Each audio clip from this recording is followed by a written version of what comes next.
Olá, bem-vindo à nossa aula sobre vida familiar do nosso curso ECM Básico. Quero começar lendo com vocês um texto que está em Gênesis capítulo 2, verso 18 a 19, que trata sobre a constituição da família. Gênesis 2:18. E disse o Senhor Deus: não é bom que o homem esteja só. Far-lhe-ei uma ajudadora idônea para ele. Havendo, pois, o Senhor Deus formado da terra todo o animal do campo e toda a ave dos céus, os trouxe a Adão, para este ver como lhes chamaria. E tudo que Adão chamou a toda a alma vivente, isso foi seu nome. E Adão pôs os nomes a todo o gado, e às aves dos céus, e a todo o animal do campo, mas para o homem não se achava ajudadora idônea. Então o Senhor Deus fez cair um sono pesado sobre Adão, e este adormeceu. Tomou uma das suas costelas e cerrou a carne em seu lugar. E da costela que o Senhor Deus tomou do homem, formou uma mulher, e trouxe-a a Adão. E disse Adão: esta é agora osso dos meus ossos, e carne da minha carne. E esta será chamada mulher, porquanto do homem foi tomada. Portanto, deixará o homem o seu pai e a sua mãe, e apegar-se-á à sua mulher, e serão ambos uma só carne. Nesse texto encontramos alguns princípios importantes para a constituição de uma família. O primeiro princípio: tornar-se-á uma só carne. Tão importante manter isso em mente, guardar este princípio. Este princípio é um mistério que será compreendido ao longo do casamento. O ato sexual na noite de núpcias formaliza essa união de uma só carne. Mas não é a única razão dessa expressão. Ser a outra metade ou uma só carne fala de uma fusão espiritual. Espírito, alma e corpo. Fusão no espírito porque servem a um mesmo Deus. E juntos o casal constituirá uma família, que é uma igreja. Fusão na alma, porque os sentimentos, emoções e vontades vão se ajustando ao longo do tempo, se complementando e se alimentando um do outro, né? Então, ser uma só carne envolve espírito, envolve alma e envolve o nosso corpo. O segundo princípio: Deus primeiro criou o homem e depois a mulher foi criada, como vimos, a partir de uma costela do homem. A gente costuma dizer que a costela se localiza do lado do homem, perto do coração. Isso ilustra que a mulher deve ser companheira, andar ao lado, alguém que está ao lado do homem, nem abaixo nem acima, sendo uma ajudadora fiel que deve ser amada. A mulher, então, completa o homem.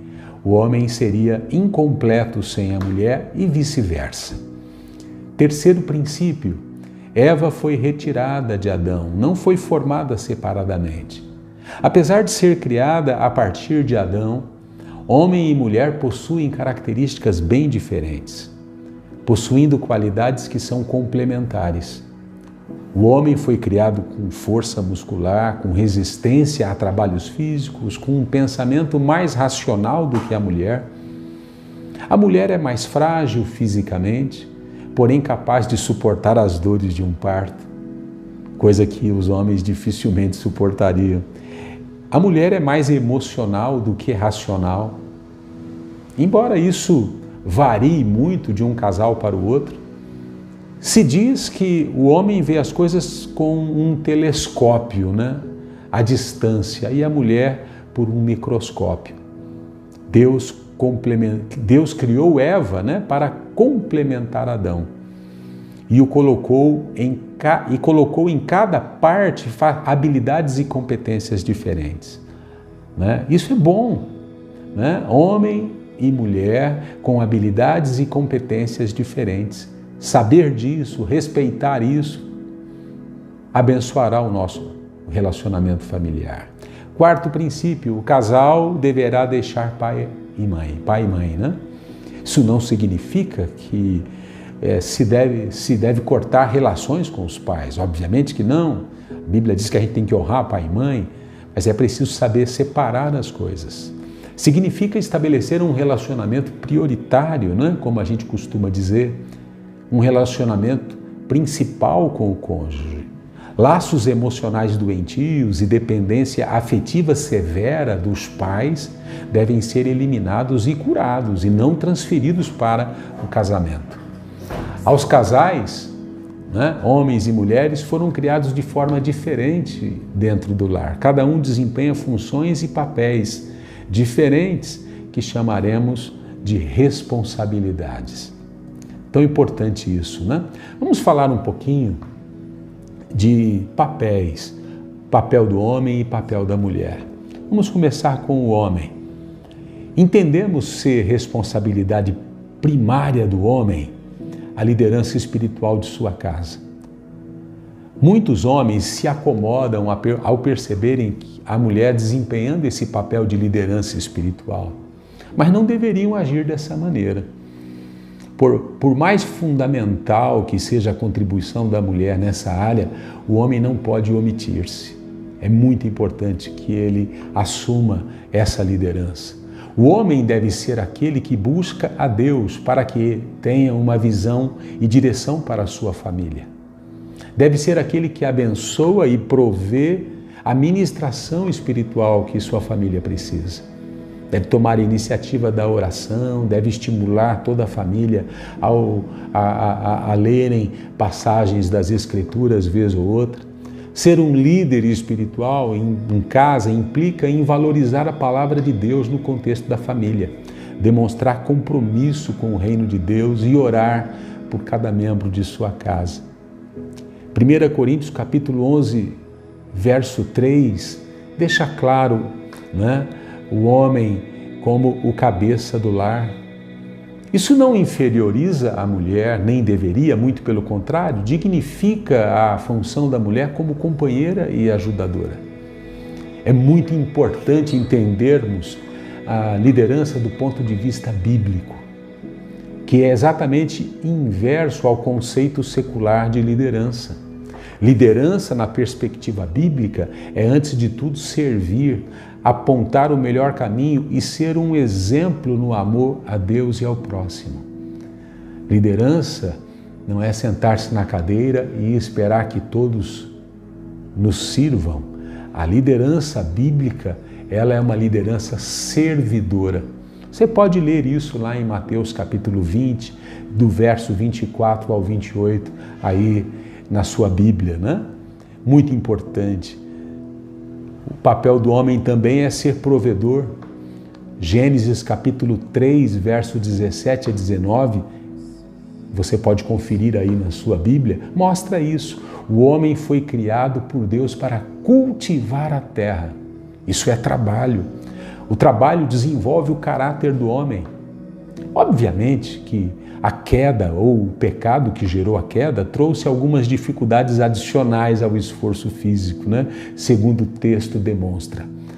Os espinhos e o suor do rosto, com o suor do rosto ganharás o teu pão.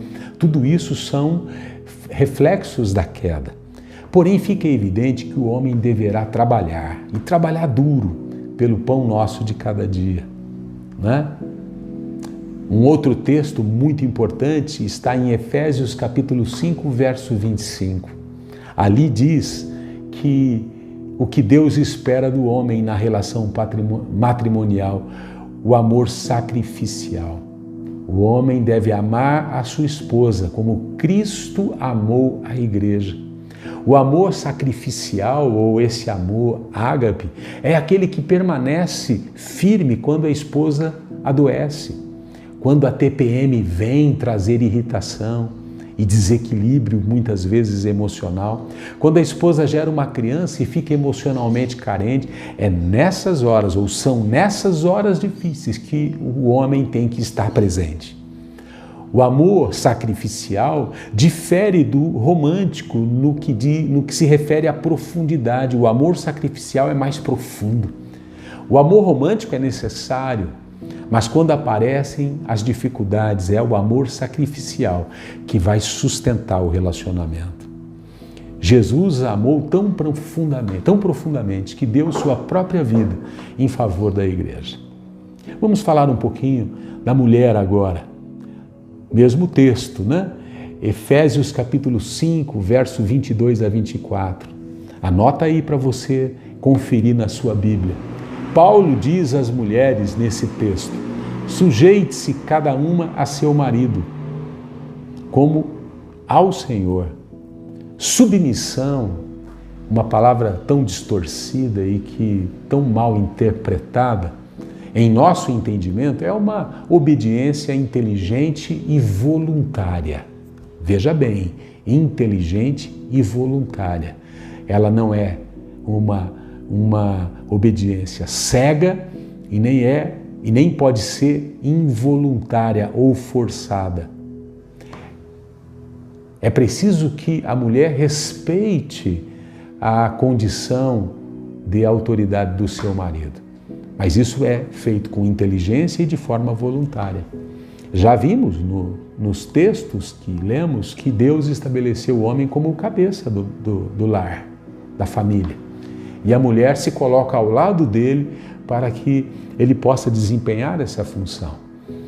Dizemos obediência inteligente porque não se pode seguir alguém com atitudes insanas, irresponsáveis ou pecaminosas. É óbvio que a mulher não vai seguir um maluco, não vai seguir o marido quando ele não é razoável. Quando o marido está em desacordo com a palavra de Deus, a mulher fica desobrigada de praticar qualquer atitude que seja contrária à palavra de Deus. A palavra de Deus em primeiro lugar. E dizemos voluntária porque a obediência não pode ser e não deve ser impositiva pela imposição da força ou qualquer tipo de ameaça. Mas antes de tudo, por um desejo da mulher em ver os princípios da palavra de Deus presentes em sua família. Só haverá submissão quando houver amor, respeito, não é? Quando cada um compreender o seu papel no relacionamento. Como vimos em Gênesis, a mulher é descrita como ajudadora idônea, uma companheira. Uma família jamais seria completa sem a presença da mulher, óbvio. Ela completa, a mulher completa, torna pleno o plano de Deus para a família. Da mesma forma como a primeira mulher foi tirada do homem, desde então todo homem nasce da mulher. Isso revela co-igualdade, papéis diferentes, mas iguais em dignidade. Não é? Ao exercer seu papel de cooperadora na família, a mulher oferece ao marido e aos filhos a estrutura emocional saudável para que todos possam desenvolver o seu pleno potencial. Não é? Lá em Gênesis 3,16, há uma declaração interessante. Apesar de todo o desconforto que normalmente as mulheres enfrentam em uma gravidez, cremos que o mais sublime e elevado papel que uma mulher pode desempenhar é de ser mãe. Talvez a função mais nobre que Deus deu e concedeu à mulher. A maternidade confere à mulher uma importância vital, insubstituível para a continuidade da raça humana. Uma outra coisa que vemos colocada como papel da mulher é a administração da casa, do lar. Embora seja recomendável que todos contribuam para a organização da casa, hoje é papel de todos. Cada membro da família tem que assumir responsabilidades nisso, principalmente em nossos dias. Creio que todos nós concordamos que o toque feminino é fundamental para que as coisas funcionem corretamente na família. Não é verdade? A mulher traz em seu DNA um cuidado especialíssimo pelos filhos. Ela possui um dom divino de preocupação e cuidado com os seus. Se você ler Tito, o livro de Tito, capítulo 2, verso 3 a 5, Provérbios 31, 10 a 27, é algo tremendo esse dom que Deus deu às mulheres. Jim Chapman, em um livro, diz assim: toda mulher dedicada a Deus torna melhores todos aqueles que estão ao seu redor. Ela desafia o seu marido, seus filhos e aqueles que estão em seu contato com ela para o bem. Uma mulher faz toda a diferença no contexto de uma casa, O grande desafio para as mulheres do século XXI é conciliar as múltiplas responsabilidades que recaem em seus ombros. Não é verdade? O século XXI, o século XX, o século XXI trouxeram muitos desafios às mulheres. Uma vez que tornou-se comum, quase um padrão, a necessidade de marido e mulher trabalharem fora para o sustento da casa. Isso tudo nos mostra a necessidade de uma cooperação maior, de uma compreensão maior do papel de cada um, na edificação da casa. Homens e mulheres precisam trabalhar juntos, precisam ser parceiros na edificação da casa. A grande questão e o grande desafio é como conciliar os desafios atuais sem que a família venha a sofrer prejuízos irreparáveis no futuro. Filhos que crescem sem proximidade com seus pais, porque ambos precisam priorizar suas carreiras, certamente sofrerão consequências desse desequilíbrio. Portanto, precisamos ser criativos, solidários, homens e mulheres juntos, pai e mãe, precisam buscar juntos alternativas para que possam cumprir suas responsabilidades primárias, buscando o equilíbrio em um contexto bastante adverso para a família. Mudando um pouco agora para um outro ponto, eu queria falar sobre a alegria de viver uma aliança conjugal. O casamento não foi instituído por Deus para ser um peso, um fardo a ser carregado ou um lugar de tristeza ou dor. Gênesis 2:18 diz assim: não é bom que o homem esteja só. Farei para ele alguém que o auxilie e lhe corresponda. Em todos os passos anteriores na criação, Deus afirmara: ficou bom. Se você observar lá em Gênesis, os dias da criação, você vai encontrar essa expressão, ficou bom. Porém, ao ver o homem sozinho, disse, não é bom. Ele precisa de uma companheira. Foi a conclusão óbvia. E então, finalmente, temos o decreto divino. Logo depois do homem trazer a mulher à existência. Ficou muito bom. Se Deus avaliasse hoje o seu relacionamento conjugal, Ele poderia dizer, está muito bom? Essa é a meta, que nossos relacionamentos sejam bons, muito bons. Fica claro que ao trazer a mulher até o homem, Deus estava planejando algo bom, elevado e superior. Na verdade, como diz o texto, muito bom. Fica claro que ao trazer a mulher até o homem, Deus estava planejando algo bom, superior. Na verdade, muito bom. O propósito do Senhor era prover uma companheira para o homem, alguém que o abençoasse, que o complementasse, alguém que lhe permitisse constituir uma família. E não uma família qualquer, a família de Deus.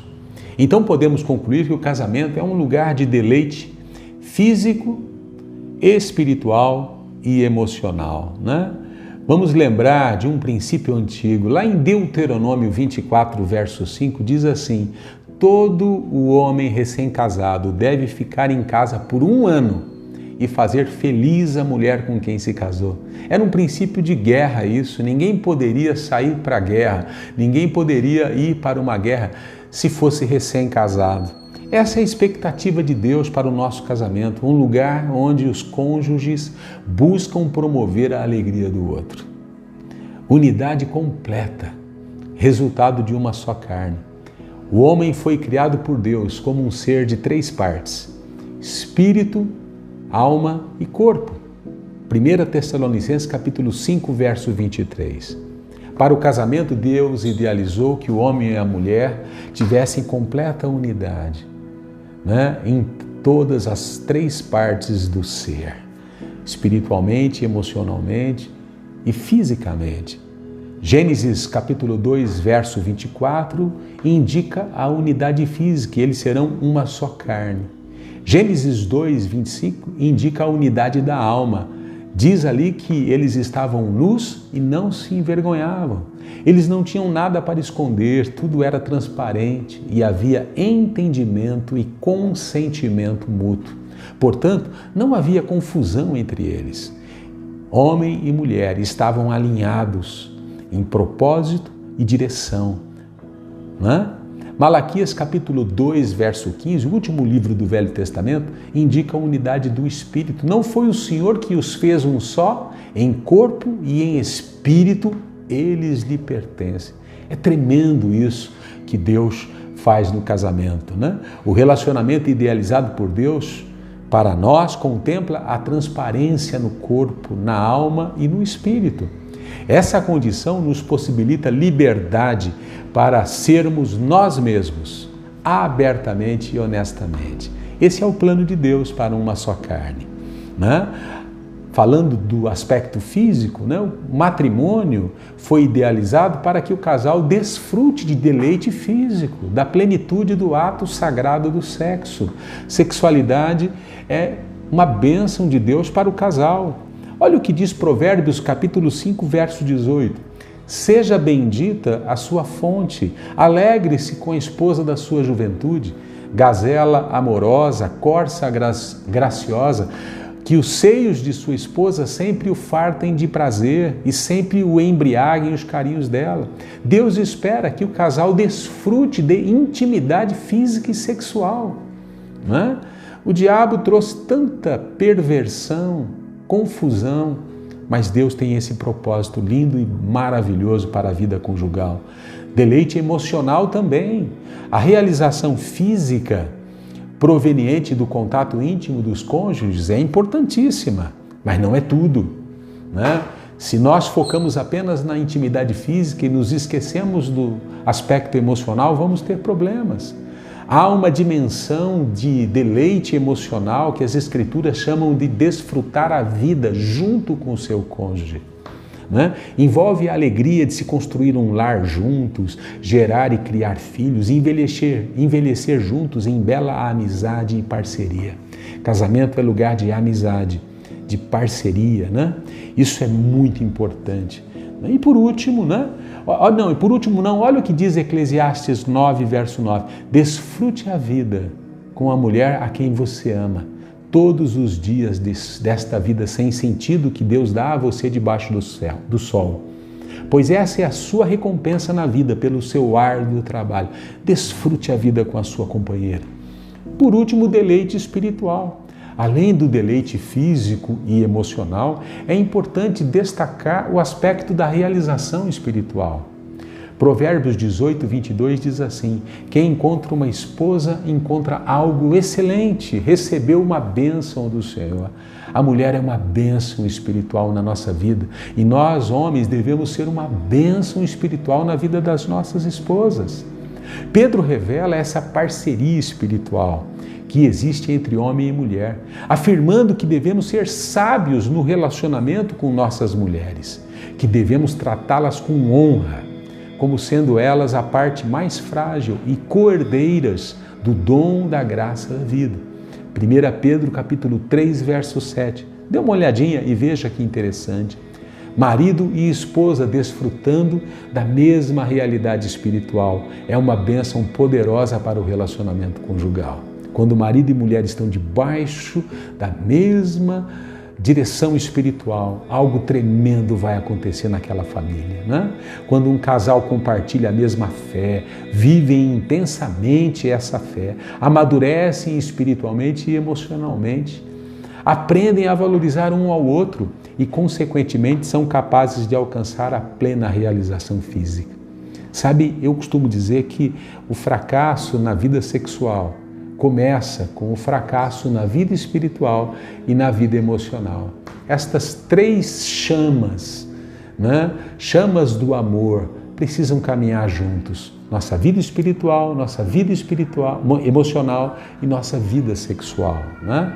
Vamos falar um pouquinho agora sobre pais e filhos, né? Vamos mudar um pouco o nosso foco, né? Estamos falando aqui sobre família, né? Família saudável. Um grande desafio para as famílias do século XXI é construir um ambiente de respeito, de relacionamentos saudáveis dentro de casa. A falta de tempo e a correria da vida moderna tem sido um grande adversário das nossas famílias. Valores como honra aos pais, respeito pelos mais velhos e autoridades têm se tornado uma mercadoria escassa. E nós precisamos recuperar e ensinar isso aos nossos filhos. Provérbios 22:6 diz aos pais: educa a criança no caminho em que deve andar, e até quando envelhecer não se desviará dele. É na infância que começa a educação para a vida espiritual, né? Deuteronômio capítulo 6, verso 6 diz aos pais que todas estas palavras que hoje lhes ordeno estejam em seu coração. Ensine-as com persistência a seus filhos. Converse sobre elas quando estiver sentado em casa, quando estiver andando pelo caminho, quando se deitar e quando se levantar. Pais devem apontar o caminho em que seus filhos devem andar. Mais do que falar sobre aquilo que é certo, pais devem praticar o que é certo. Essa é a melhor forma de ensinar. A responsabilidade de ministrar aos filhos princípios espirituais é dos pais, segundo as Escrituras. Essa é uma responsabilidade intransferível. A igreja pode ajudar, os professores podem ajudar, mas aos pais sempre caberá o papel principal. Calvin Gardner diz: educação de almas quer dizer semear e ajudar a implantação de princípios verdadeiros no coração dos filhos. A responsabilidade dos pais é treinar e desenvolver estas verdades até que sejam enraizadas no coração do filho, ao ponto que sejam visíveis no comportamento e o raciocínio das ações dos seus filhos, né? Pais, essa é a nossa missão. Salmo 127, verso 3 diz assim: eis que os filhos são herança do Senhor e o fruto do ventre o seu galardão. Os filhos devem ser recebidos como bênçãos, não como um peso ou problema. Eles realmente não pediram para nascer, não é verdade? E não têm culpa pelos problemas que os pais eventualmente estejam enfrentando. É dever dos pais satisfazer as necessidades físicas, emocionais, psicológicas e espirituais de seus filhos. Efésios capítulo 6, verso 4 traz uma advertência. E vós, pais, não provoqueis a ira a vossos filhos. Não irriteis os vossos filhos, mas criai-os na doutrina e na admoestação do Senhor. Irritamos nossos filhos quando não respeitamos o que lhe é de direito. Gritamos, chamamos a atenção na frente dos outros, proibimos sem razão nenhuma, quando usamos a força para intimidar, quando disciplinamos com ira, sem amor, ou ainda mais quando somos injustos. Provérbios 29:17 castiga o teu filho e te dará descanso e dará delícias à tua alma, né? Castiga aqui é disciplina, né? É importante que os filhos sejam criados de forma respeitosa, amorosa, com disciplina. Você, como pai e mãe, tem essa responsabilidade de educar, de treinar para o bem, treinar seus filhos para a virtude, né? A palavra dos pais deve sempre ser sim, sim, não, não. A boa disciplina exige autocontrole, justiça, amor e objetivo. O amor deve ser a atitude determinante na correção da criança. Caso contrário, não atingirá o objetivo de educar. A violência não cabe em uma família cristã. O descontrole na correção resultará em mágoa e revolta na adolescência. É preciso dirigir-lhes mais palavras de apreciação do que reprovação. Chega um momento na vida dos pais que tudo que podem fazer pelo filho, é orar por eles e acreditar naquilo que lhes ensinaram.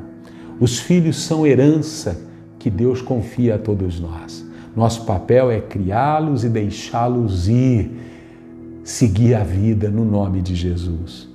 Uma última palavra a você que é filho e talvez esteja assistindo, né? Essa nossa lição, Deuteronômio 5,16, honra teu pai e tua mãe, como o Senhor teu Deus te ordenou, para que se prolongue os teus dias e para que te vá bem na terra que o Senhor teu Deus te dá. Honra teu pai e tua mãe. Colossenses 3,20, vós filhos, obedecei em tudo aos vossos pais, porque isto é agradável ao Senhor. Efésios 6, verso 1, vós filhos, sede obediente a vossos pais no Senhor, porque isto é justo. Honra teu pai e tua mãe, que é o primeiro mandamento com promessa, para que te vá bem e sejas de longa vida sobre a terra. A responsabilidade principal dos filhos é reconhecer a autoridade de seus pais sobre suas vidas e obedecê-los. O que devemos observar é que, independentemente do tipo de criação, os pais devem ser respeitados e honrados pelos seus filhos. A Bíblia nos diz que devemos honrar os nossos pais, porque é um mandamento. É uma ordem direta e clara da parte de Deus aos seus filhos. A não observância da palavra implica em consequências tristes para o filho desobediente. Que Deus te abençoe. Espero que esses ensinamentos ajudem você a cultivar uma boa família. Nos vemos na próxima aula. Um grande abraço.